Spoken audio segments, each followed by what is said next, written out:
This is the African Scientist, science from an African perspective. If you're listening to us on our podcast, this is the only place where African voices speak science. If you haven't subscribed to our YouTube channel, you're missing out on all the nice things there. Please head on there and subscribe.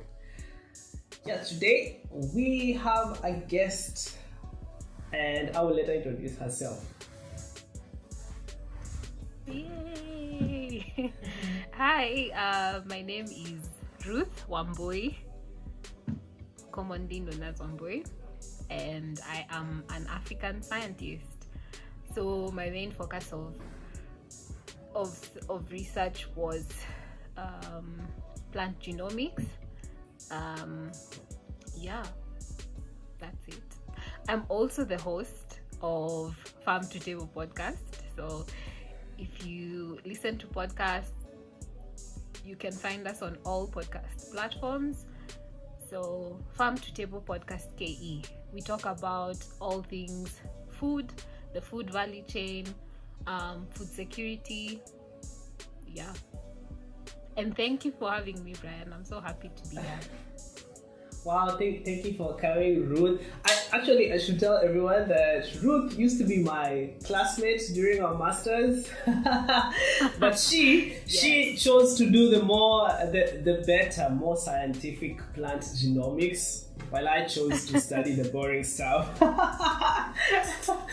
Also, by the way, her podcast. It's one of the best podcasts ever. You really need to go and listen to it. It's really great. I will leave a link in the description. Oh, thanks for saying that, honestly. I try. Yeah, so we wanted to talk today about a gap that we have seen in science, right? And we were discussing a certain paper that was published in Nature. It's about sequencing the genomes of the plant and animal species in Africa.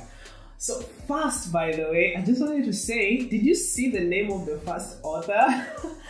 Thank God, Echizona Ebenezer. What an interesting name! Yeah. African names. It's kind of, it's kind of just stood out to me. Mm-hmm. Yeah, that name actually also stood out to me, and also, I don't know, I felt some kind of pride seeing African stuff being published on such a paper like Nature, because I feel like that probably hasn't happened. I mean, it's a rare occurrence, and it wasn't even about research that has already been done, like publishing the data or anything. It was more of like an opinion, and we never see that kind of stuff being worthy of Nature even. Like, I don't know. So I felt a kind of pride. This highlights the importance of this research, the importance of the topic that they are talking about here today, right? Yeah. So they start by pointing out some animal species, a sleeper fish in West Africa called the Ostrichus africanus, that is a staple in many West African countries. And they also talk about some plants like the fluted pumpkin and the marama bean. And they point out something really important, that although these organisms are important, very important to the people of Africa, their genomes haven't been sequenced yet. Yeah, I mean that's very much in line with everything about Africa, and that's why I like your podcast so much on your YouTube, because you highlight we Africans, we're so multifaceted. There are so many other parts of us other than us dying of hunger in the streets and riding lions to work and to like lions we to work. and giraffes. We are scientists. Like, we are normal people. We have scientists. We actually have people who care about science and about research and everything, but I think the world has such a I don't know what to say, like such a tunnel vision look into Africa. You only know Africa for one thing, which is poverty and suffering, but we live full lives. We are multifaceted individuals and a continent, so that's very much in line with that. The fact that the crops that are very important to us and the species that are important to us haven't been sequenced, So they talk about establishing something called the African BioGenome Project that is meant to sequence over 105,000 endemic species of plants and animals in Africa. Yeah, it seems like this is going to be something quite big. It's a huge project, and for me, I looked at it, I saw the money that they were saying. So they're saying that they want organizations within Africa to be able to contribute, is it $100 million per year for the period of 10 years. It's a lot of money that's going into it, so it's a huge project. Yeah, I think so, and I'm sure someone is already asking, like, why the hell do we need to sequence the genomes of these plants and animals? How does it help us? Like, Who cares? Yeah, like, who cares about the genomes of this plant? So you, as a plant genomics, can you like tell us like why it's important for us to sequence these genomes and have a store of them? Yeah. Well, the best way that I can put it is that by sequencing any organism's genome, you basically, it's like a blueprint to what is that organism and what is that species like. So, for example, if we have those the species that are being sequenced for the African BioGenome Project are very commonly consumed or used. They have common uses. So by being able to see the genomic sequence of those organisms, there's nothing that you can't do, because you can be able to understand that organism on such a fundamental level. That's what genome sequencing is. You're trying to understand this organism on the most fundamental level, because DNA, right? So for example, even when we were dealing with the pandemic very early on, in fact, we would hear that they've sequenced the genome of a particular strain, like Omicron, the strain that is causing the Omicron variant. And for that, we're able to get, how does this virus operate? How can we then create like a vaccine that is protecting us against that? So by understanding the genomic sequences of these organisms, really there's nothing we cannot do. When we have that information, we have everything that we need to be able to understand it and make it to the best use, the best human use. That's true. They talk about stuff like sustainable food systems, stuff like conservation across the continent, and even helping us to reach global biodiversity targets that were set, that help us to know exactly what we have and exactly which species and which variants we have that can really be helpful for Africa, right? Yeah. The thing is, I can honestly understand probably why in the agriculture perspective it hadn't been done, because with crops like food crops, let's say majority of them are like the staple are maize, wheat, rice, those kinds of crops. Their genomes have already been sequenced, right? As in, so much has already been done with that.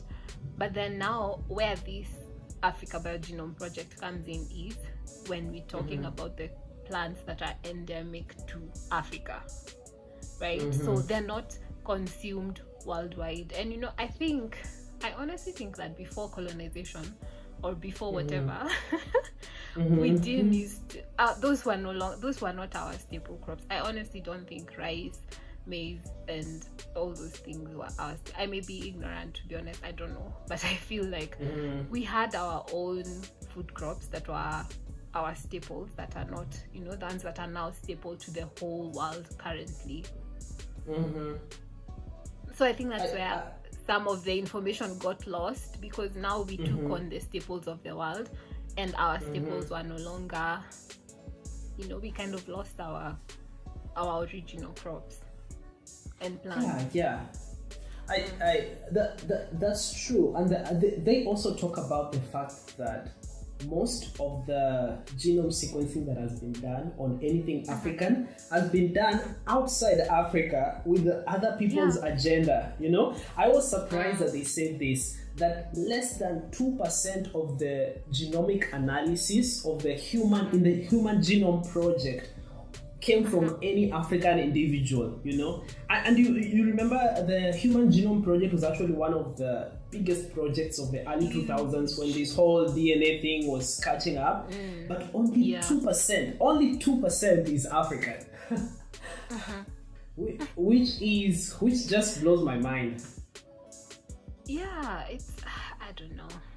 I think the continent has really been neglected in the past when it comes to so much, and especially science. I feel like it's just now we're starting to realize that we actually have African scientists. And then something else that I noticed is so for example, if you're doing for example, for me, if I had done my master's in Kenya, the quality of work that I would have done would have been so different to that I did in China, because of even something as basic as the machines that I used to sequence DNA, the quality of the data that I would have had, even PCR machines. I mean, we have like the old model machines, like now if you look at somewhere like China, they have such modern gadgets for science, because I think science is something that's very important to them. But for us, we get the old, like, this PCR machine that we are no longer using, let's donate it to a university in Africa. so even I think even the quality of work and the quality of research that is done in Kenya and Africa as a continent might be a bit low compared to the rest of the world. And maybe the people watching or listening don't know that Ruth studied at the University of Chinese Academy of Science, one of the best institutions in the world. Ruth, you should have started with that. I feel like I didn't do a good intro myself, but okay.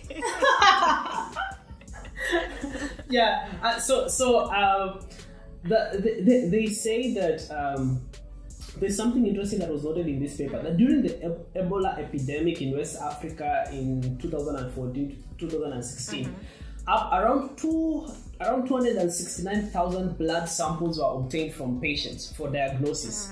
But get this, the samples were shipped abroad to Europe and North America, and none of the results were returned back to the people whose blood samples were taken first. And then all the work that was published from this research that was done out of these blood samples, the only names that appeared on them were the names of those guys out there in Europe and America who so no Africans. The problem is this, that most of these international institutions, they come to Africa, they collect the genomic samples, they take them to their country, and then they publish these huge papers and these huge findings, and no Africans are credited at all for that work. What do you think about this? To be honest, I am not surprised. I am not surprised at all. I mean, if we're talking about the exploitation of Africa, I mean, that's a story that's as old as time. I mean, our own heritage and our own, the things that we hold on to that remind us about our ancestors and everything, you can only be able to view them in the British museums and Belgium and everything. So that's not new. Man, That is not new. so sad. Yeah, It's really sad. But I think we as Africans, and especially now, we really need to wake up and recognize the roles that we play in these kinds of dynamics. Because even speaking for myself, and even from my friends, all my friends who maybe wanted to go and do their masters, and especially in science, with social courses like business and everything, you can study here because you don't really have any scientific research. But as a scientist, I myself preferred to do my masters and probably even my PhD, if I do end up doing it, abroad, because that's where the resources are for us to be able to do the kind of quality research that you would like to be able to do and to put out there. So I think the role that we have played in this is that we really haven't invested and even taken science as a priority, which I mean, I get it, because we do have so many other problems, but we also need to allow science to catch up with how we're doing things. So for example, as a government, why not invest in quality machines necessary for the correct science to be done? Those kinds of things would allow us to not take our resources out there to have them sequenced, because I imagine that if there were the correct equipment to sequence the Ebola DNA, they wouldn't have been taken to Europe and the US and whatever. They would have just done them here. So let's say, yes, they should give us credit, but also we need to do more so that we can actually, compete with the rest of the world.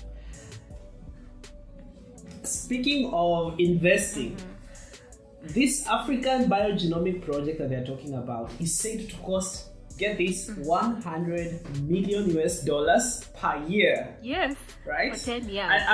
I'm sure someone is like, wait. How is this money going to pay? How is this money going to come back? Which benefit exactly are we going to get from this? And they have made a really good comparison, a really good parallel from this. They have said that the Human Genomic Project that was done in 2003 cost around $3 billion from the beginning to the end. But by 2019, that project had contributed more than $265 billion to the economy of the United States. Right? Through all these other things that came as a result of this Human Genomic Project, the big science, the big machinery, the big jobs, all that. So exactly. So what do you think about this huge amount of money that is needed? I mean, it's a lot of money. 100 million USD per year, that is a lot of money, and I'm actually just wondering whether we're going to be able to raise that money, first of all, because they want it to be raised within the continent, our continent. Okay, so let's just pause there. I don't know if we're going to be able to raise that money. I hope so, but I think I can see how the money will be brought back into the African continent as what is it called, like profit? Is it profit? Something like that. Because let me speak from the side that I know. I speak about food systems and agriculture and all of that. So whatever is going to be contributed to this project, by this project into agriculture. So for example, the food industry is projected to be, about $1 trillion USD. I think it's $1 trillion USD by the next couple of years, because the human population is increasing globally, so there's higher demand for food and all of that. And so if in Africa we're able to actually do sustainable agriculture with the help of this Africa BioGenome data that we're going to get, then we stand to benefit from that 1 trillion food you know, that money that is in the food industry, if we can be able to somehow contribute to that, you see that money will come back to the continent. So I can see I can see how that money will be raised as a result of the project. I think, yeah. And also with conservation, I think one of the goals of the project is to ensure better conservation of like the biodiversity.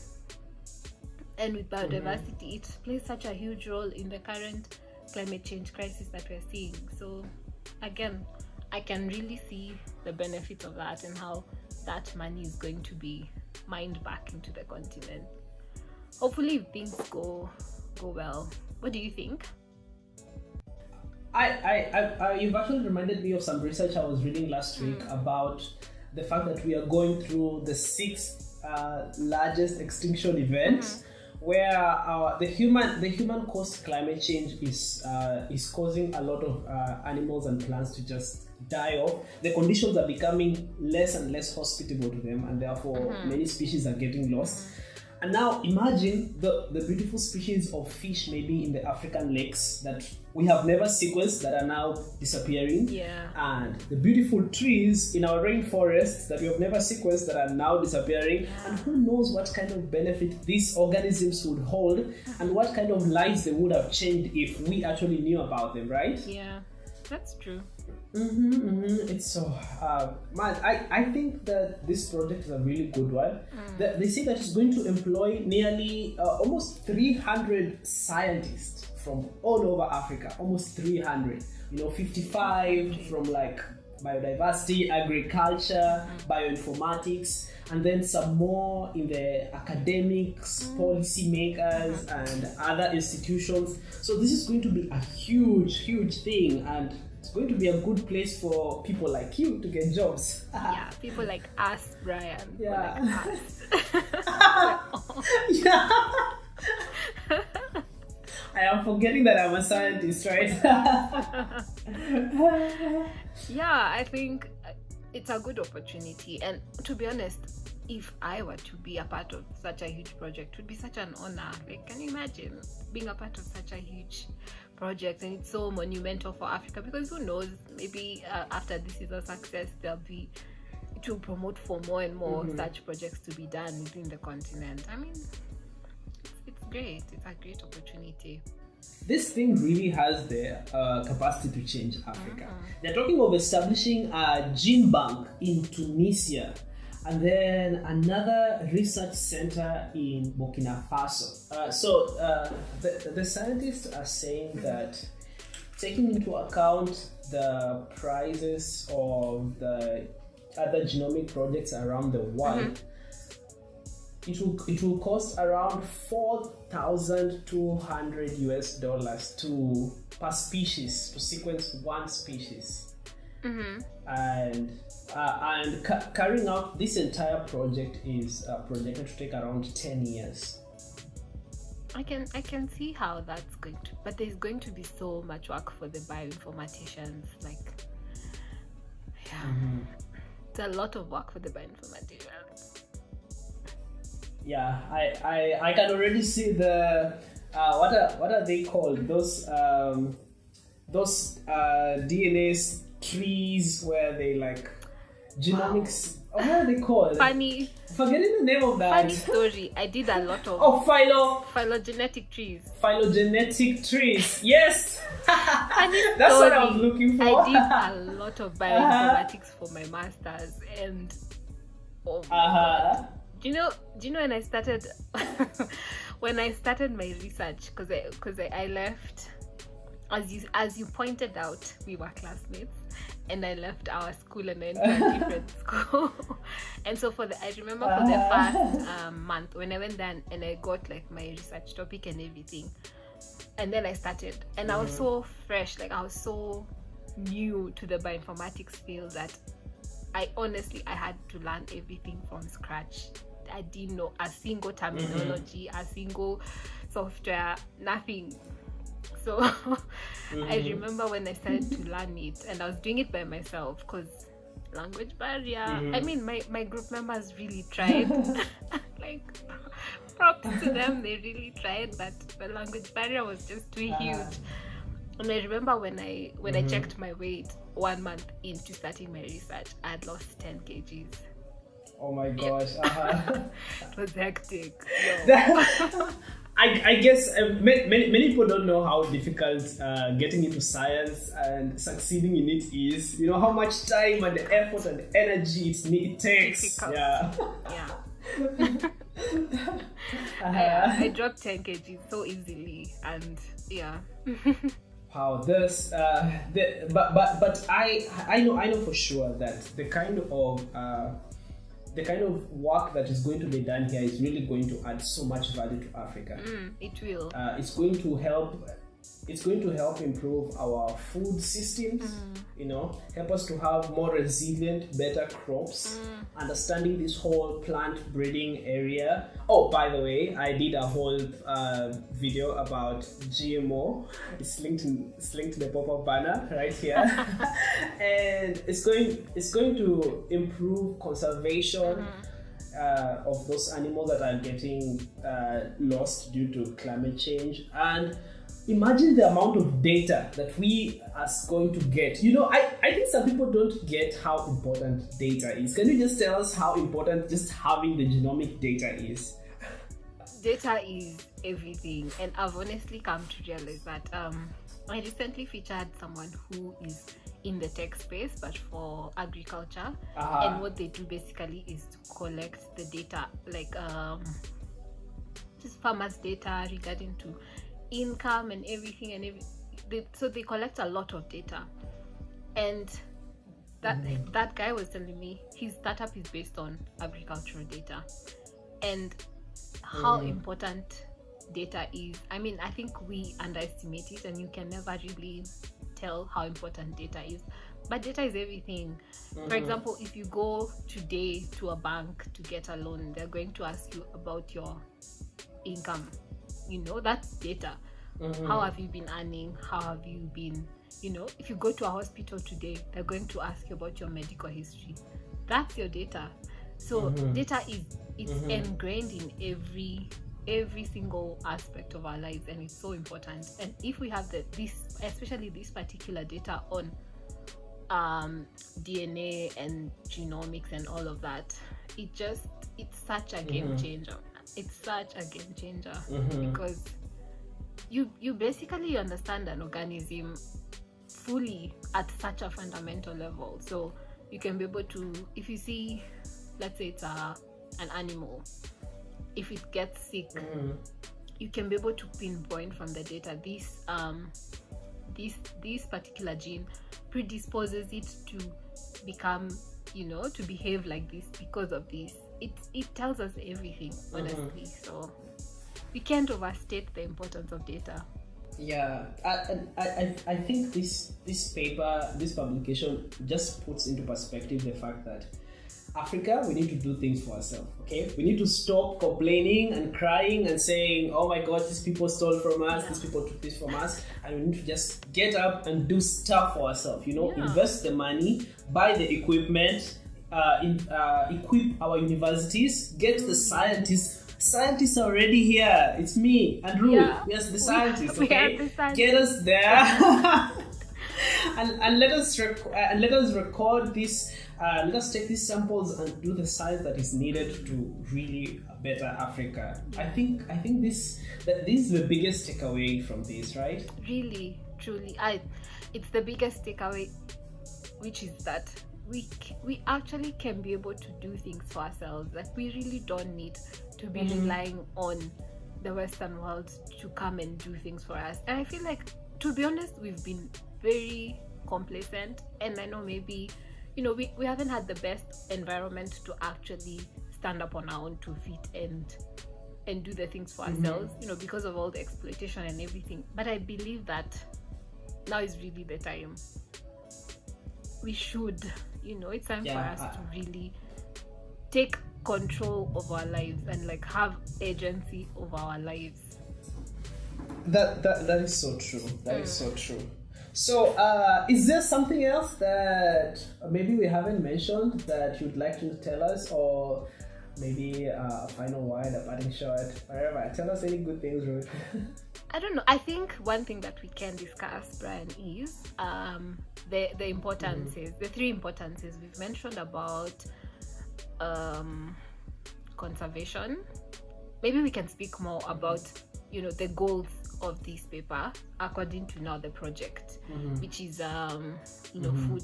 We've already spoken about, I think, sustainable food systems in agriculture and conservation, and then the other one is data sharing. So what's the importance of data sharing? Like, what do we stand to gain if we have all that data to share? I think, as you've mentioned, that data helps scientists to first plan. It helps them to establish certain base levels, that we understand this organism is like this, and therefore it's reacting to the environment like this, and therefore we can help it like this. So getting the genomic data can really make the big difference between an organism completely becoming extinct and one completely becoming recovering, this population recovering. And as you can see, I think we can take examples all over Africa where scientists are helping certain organisms that were near extinction, like the white rhino, I think. The white rhino. Understanding, the white rhino was nearly extinct. I think at some point there were like only 2 or 3 remaining in the whole world. The last male white rhino died, called Sudan. But the good thing is that they had harvested its sperm and everything, and there are two females. There are 2 female ones left. So I think now they are in the process of doing artificial insemination so that the 2 females can now produce fresh new rhinos. Can you imagine? We were so close to losing our whole species. We have 2 left. Exactly. Yeah. And the only reason we know about it is because a rhino is a huge animal that we can easily see, Right. But now imagine the tiny little fish in the ocean that is probably a keystone species in the ecosystem, but nobody has ever studied it. Nobody has ever sequenced their genome. Exactly. A certain bacteria that is supporting a whole ecosystem, and we don't know about it because nobody has taken the time to sequence its genome. Nobody has taken the time to study it, and that's the reason why this research is really timely. Truly, it's really so timely, and I think probably the reason why the Human Genome Project was so impactful, it's because I think we human beings we are like the most selfish species on earth, to be honest. So we really took it upon ourselves to study the human genome because we can be able to take care of ourselves. But then, and as we are now learning with the whole climate change crisis, is that we depend on so many other organisms for our livelihoods. Like for us to be alive, we need to coexist with the rest of the organisms in the ecosystem. So I think this is really coming at a good time. To be honest, it's true what people say, like a crisis breeds so much positivity. Like there are only very few things that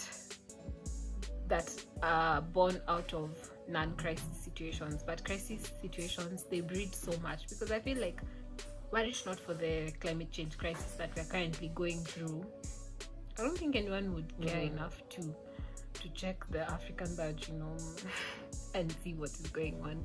But now, because we're in the crisis, we're now in crisis mode, something like this has been born. So True. Yeah, so okay, so parting shot, I would say this project has come at such a timely moment in our lives as young African scientists, and I'm really looking forward to see the work that they're going to do, and I hope we'll be back here discussing the wild success that this project has experienced. That's my parting shot. Also,